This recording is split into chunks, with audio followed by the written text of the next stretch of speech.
back to Auto Social UK. So today is a bit of a bonus vid. Haven't done one of these in a while, but at the moment I'm currently in Norfolk on a little trip away with my lovely cousin, and I thought, why not bring you an additional video of asking me some questions, because we haven't done this in ages. So over on my Instagram I asked people to give me their assumptions and giving them their questions about me. So if you're not already following me on Instagram, then please go ahead and do that now. And yeah, I'm going to go ahead and I'm going to answer some of those questions and assumptions. If you're new to this channel, then please like this video if you enjoy it, of course, by the end. But if not, please do subscribe to my YouTube channel, because I'd love to have you join me on this journey. Most of the time I'll be out reviewing new cars, so we're always up to something a little bit different. So anyway, let's get into it. Okay. Ready? Yeah, ready.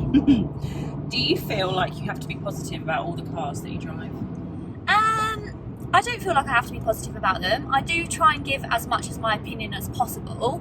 But really, when you're reviewing new cars, there's not really a bad new car, or there's not that I've done anyway. So majority of things is going to be positive, and I do try and always look at it from the point of view of the buyer. Just because it's necessarily not going to be exactly right for me, like the BMW 4 Series. I wouldn't necessarily buy the BMW 4 Series, but I'm looking at it from a point of view of the person that is going to buy it, and then it's a positive spin on that way. I'm not obliged to say positive things, so when people give me their cars, I don't have to say good things. But yeah, most of the time, like I'm a positive person, so I try to put positive spin on it, and if there's some negatives, I'll try and highlight them as well. So no, I don't feel like I have to be positive. I like this one. Okay. Used car challenge. You've got a 10k budget. Oh, I absolutely hate these. Okay. Which car would you buy in each? Okay, so you got SUV first. SUV. Come on, you've got to give the viewers a bit. Probably a BMW X1, a slightly older BMW X1. I'd want a more expensive SUV, so it's a difficult challenge, but yeah, probably would be my choice. Okay, sports coupe. Sports coupe, and I'd get a TTS for that, like a 2010 or something, TTS. And why? I've always wanted a TT RS, it's my dream car eventually, so yeah, it's kind of on the way there. I've always liked TTs, I've always liked Audi as a brand because I'm a big Volkswagen fan, so Audi kind of is the next prestige on from that, so yeah, that would be my choice. Cool. And finally, hot hatch. A hot hatch, I'd have to get a classic Lupo GTI. I'd quite like an up GTI as well, but I think there probably is some knocking around for 10 grand nowadays, but I think I would want a classic, so yeah, I'd go for a classic Lupo GTI. Okay. Ooh, what's the goal for YouTube in the next 12 months? I mean, I've been smashing goals for YouTube at the moment. I think a lot of people think that the goal for me would be able to do it full time, but I absolutely love my job, and I don't see that being a goal in the next 12 months. If it happens, it happens. But for the next 12 months, I just want to continue doing a little bit more of what I'm doing now. I'd like, within the next 12 months, to be working with some brands directly. So at the moment, I mostly just work at dealership level, but it'd be nice to get in there with like some actual brands. Actually be able to have the cars for longer than a day. Yeah. How did you get into the industry you're in? Were you always into cars as a kid? So I don't remember always being into cars at all. Like, my dad isn't into cars, my mum's not into cars, so it's not really in the family.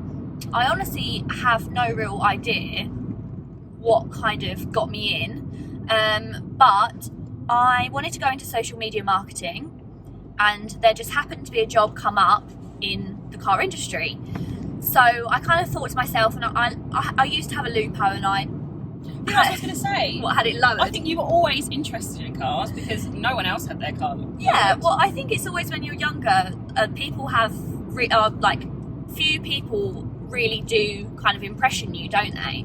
And for me, in college, that was Ollie Wiseman, and he kind of grabbed me with the Lupo and was like, this is the car you want, and we're going to lower it, and we're going to do this. And yeah, like, and I did really enjoy doing that, like playing around with the cars, and I pretty much would just like give him my car, and then he'd give it back with some mods on it, which was nice because I never really knew anything about how to do it myself. Okay.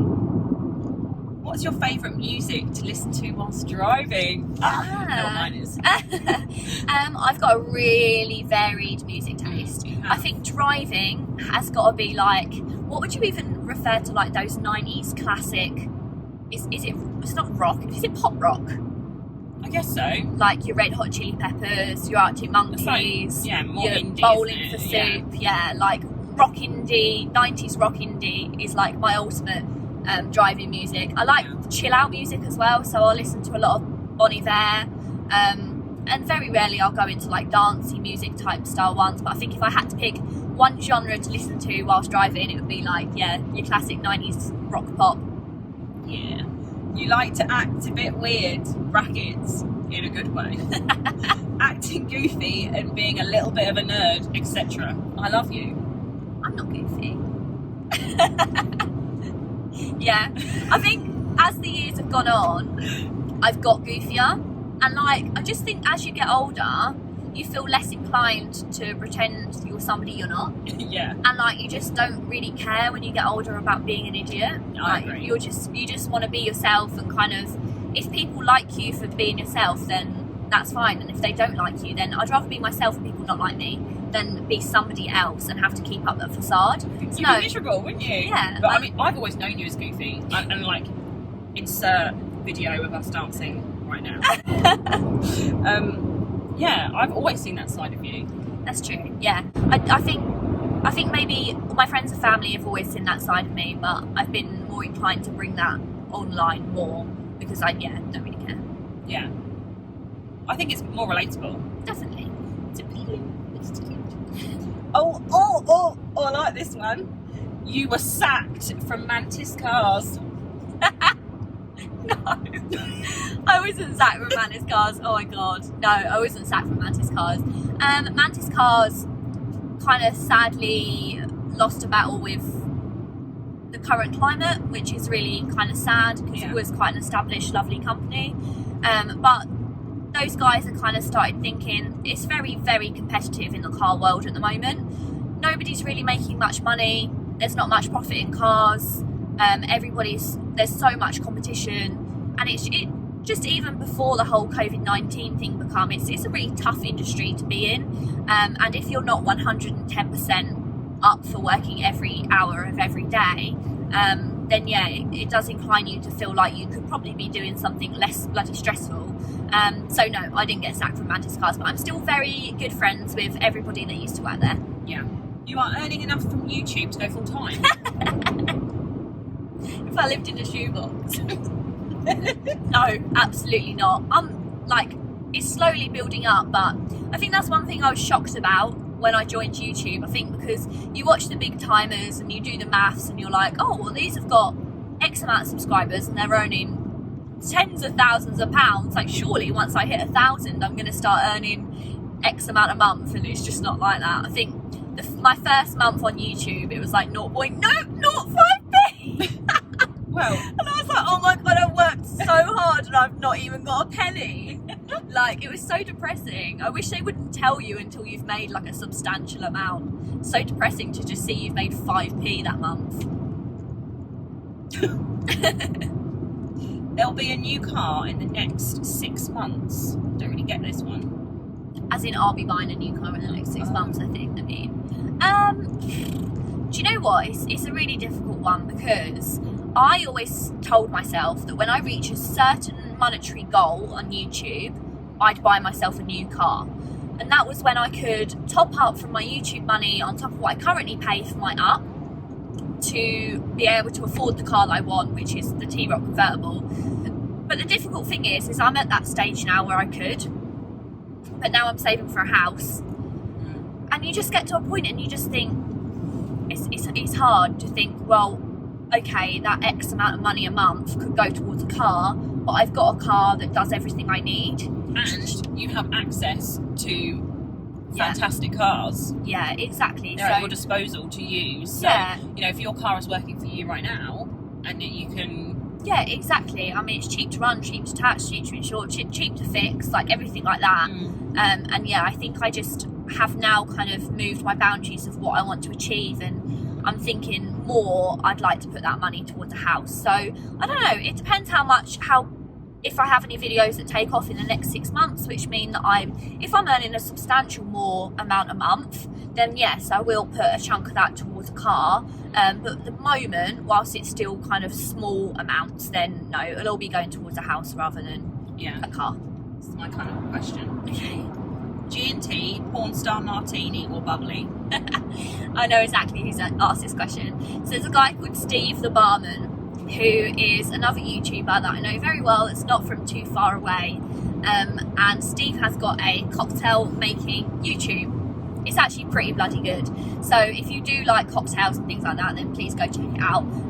He knows the answer to this question. It's always a porn star martini for me.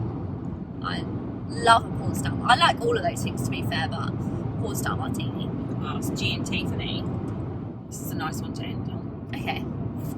No hate, obviously. Why is it 1 star, no hate? Yeah, that means, sorry, but not sorry. You wouldn't have grown as quick on YouTube if you wasn't a girl.